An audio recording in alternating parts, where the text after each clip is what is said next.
सीतारामचंद्राभ्याम नमः। श्रीमद् वाल्मीकि रामायण अयोध्या कांड छठा सर्ग।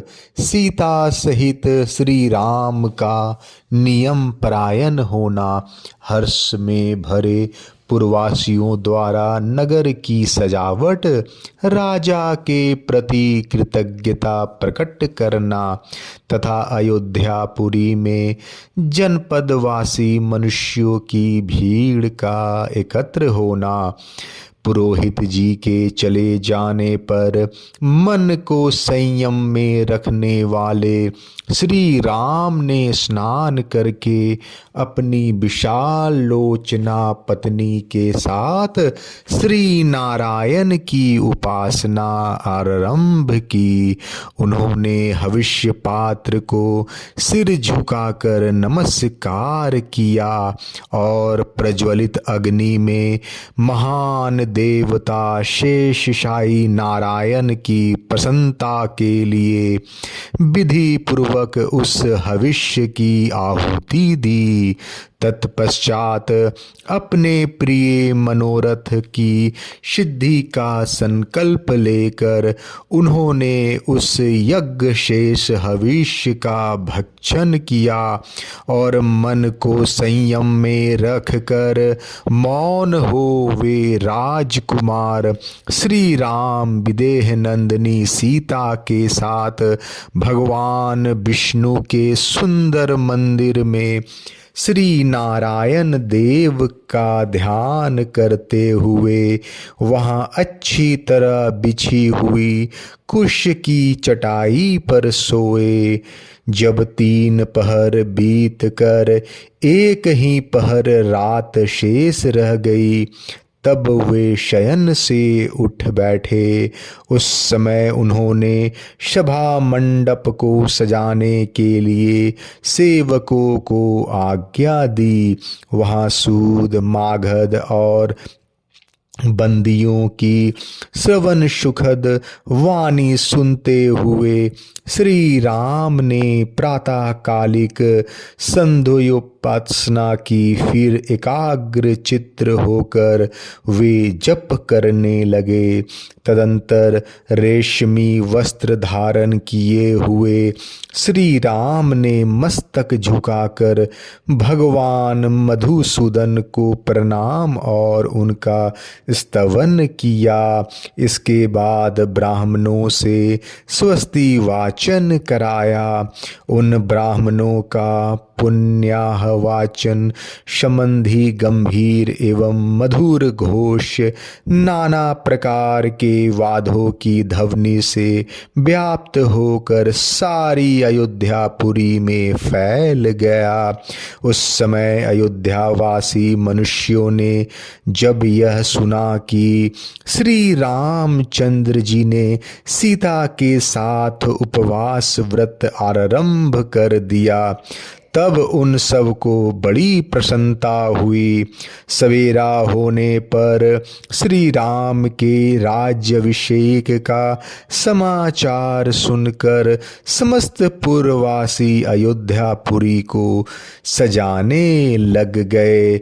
जिनके शिखरों पर श्वेत बादल विश्राम करते हैं उन पर्वतों के समान गगनचुंबी देव मंदिर, चौराहों, गलियों, देव वृक्षों, समस्त सभाओं, अट्टालिकाओं, नाना प्रकार की बेचने योग वस्तुएं से भरी हुई व्यापारियों की बड़ी बड़ी दुकानों तथा कुटुंबी गृहस्थों के सुंदर समृद्धिशाली भवनों में और दूर से दिखाई देने वाले वृक्षों पर भी ऊंची ध्वजाएं लगाई गई और उनमें पताकाएं फहराई गई।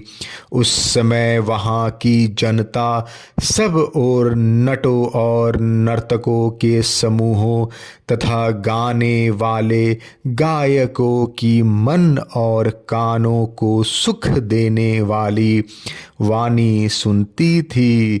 श्री राम के राज्याभिषेक का शुभ अवसर प्राप्त होने पर प्रायः सब लोग चौराहों पर और घरों में भी आपस में श्री राम के राज्याभिषेक की ही चर्चा करते थे।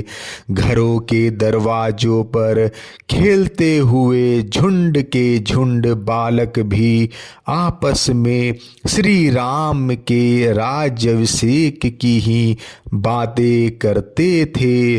पुरवासियों ने श्री राम के राज्याभिषेक के समय राजमार्ग पर फूलों की भेंट चढ़ाकर वहां सब ओर धूप की सुगंध फैला दी। ऐसा करके उन्होंने राजमार्ग को बहुत सुंदर बना दिया।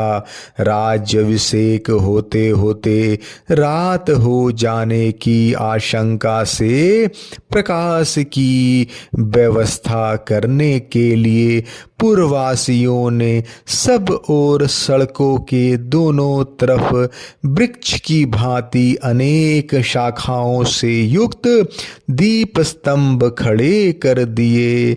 इस प्रकार नगर को सजाकर श्री राम के युवराज पद पर अभिषेक की अभिलाषा रखने वाले समस्त पुरवासी चौराहों और सभाओं में झुंड के झुंड एकत्र हो वहां परस्पर बातें करते हुए महाराज दशरथ की प्रशंसा करने लगे। अहो, इक्ष्वाकु कुल को आनंदित करने वाले ये राजा दशरथ बड़े महात्मा हैं, जो कि अपने आप को बूढ़ा हुआ जानकर श्री राम का राज्याभिषेक करने जा रहे हैं।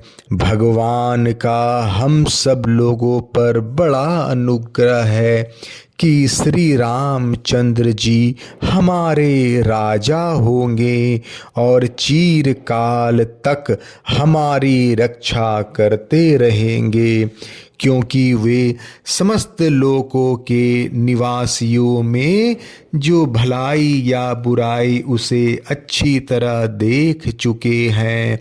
श्री राम का मन कभी उद्धत नहीं होता। वे विद्वान, धर्मात्मा और अपने भाइयों पर स्नेह रखने वाले हैं। उनका अपने भाइयों पर जैसा स्नेह है वैसा ही हम लोगों पर भी है। धर्मात्मा एवं निष्पाप राजा दशरथ चिरकाल तक जीवित रहे, जिनके प्रसाद से हमें श्री राम के राज्याभिषेक का दर्शन सुलभ होगा। अभिषेक का वृतांत सुनकर नाना दिशाओं से उस जनपद के लोग भी वहां पहुंचे थे। उन्होंने उपयुक्त बातें कहने वाले पुरवासियों की सभी बातें सुनी। वे सब के सब श्री राम का राज्याभिषेक देखने के लिए अनेक दिशाओं से अयोध्यापुरी में आए थे। उन जनपदवासी मनुष्यों ने श्री रामपुरी को अपनी उपस्थिति से भर दिया। वहाँ मनुष्यों की भीड़ भाड़ बढ़ने से जो जनरब सुनाई देता था वह पर्वों के दिन बड़े हुए बेग वाले महासागर की गर्जना के समान जान पड़ता था। उस समय श्री राम के अभिषेक का उत्सव देखने के लिए पधारे हुए जनपदवासी मनुष्यों द्वारा सब ओर से भरा हुआ वह इंद्रपुरी के समान नगर अत्यंत कोलाहलपूर्ण होने के कारण मकर, नकर, तिमिंगल आदि विशाल जंतुओं से परिपूर्ण महासागर के समान प्रतीत होता था। अयोध्या कांड छठा सर्ग समाप्त। जय श्री राम।